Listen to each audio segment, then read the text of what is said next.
From news and views, issues and opportunities, we'll have in-depth conversations with decision makers to find out what they know and what they think. I'm Rico Hizon, inviting you to join the exchange because your business is our business.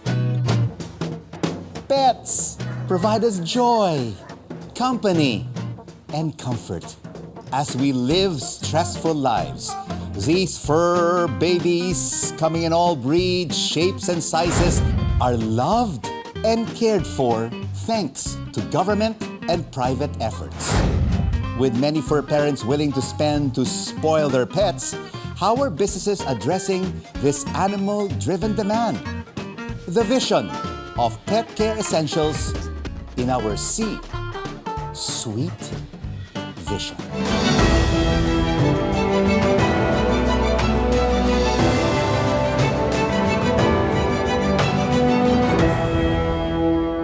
A community that cares for animals cares for everyone. How are authorities protecting our lovable creatures from pets to strays? Let's now have an exchange with Rey Del Napoles of the Quezon City Veterinary Department. So Rey, thank you so much for joining us. How is Quezon City ensuring the safety and well-being of our pets and strays?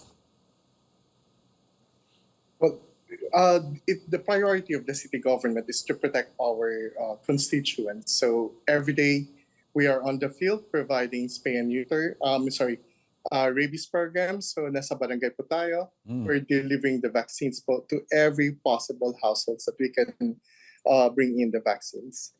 And on top of that, twice a week, we are doing dog population management where we are offering free spay and neuter programs. And then together with our programs, we offer free registration, and that is through microchipping of our pets, which these are all for free. Wow. So great initiatives from the Quezon City LGU, Sir Rey. But what are the common concerns of the city's residents when it comes to loving and caring for their pets? Right now, the biggest demand is to increase our capacity to provide free kapon. And unfortunately, resources-wise, hindi pa tayo ready na to provide this continuously or like on a daily basis. The most we can do is to give it twice a week. But we're doing our very best by increasing our budget in order to be able to provide these services for free for everyone. It is really very important, no, to work with the LGU's limited resources to be able to sustain the caring and love for our pets and strays in the city, Sir Rey. Yes, indeed. What we're seeing right now is a dramatic increase in pet ownership, and this is, in response to the pandemic. Everyone was confined in their homes, so we've seen an increase of more than 40% in the ownership.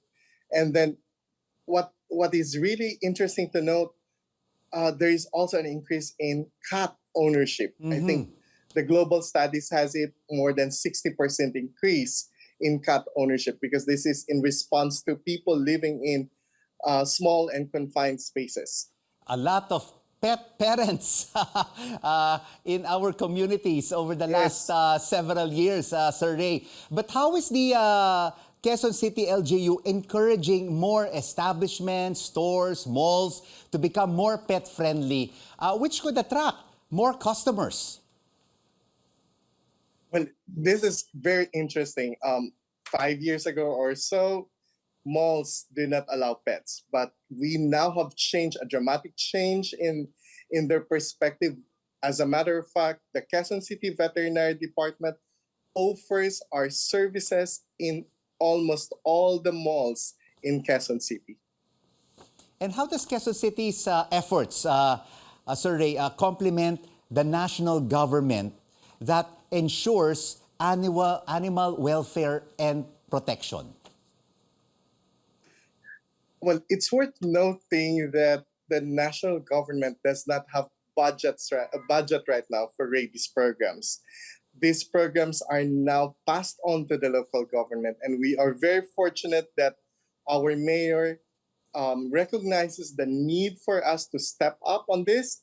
So we now have the biggest budget when it comes to rabies and animal welfare. And we are, as I've said, and you have said, we are in the forefront. And I think the Quezon City is the key mover right now in all LGUs in promoting responsible pet ownership and, among others, ensuring that we are delivering our role in protecting the community against rabies. What about stray pets? How are you taking care of them, and are you also finding pet parents for them?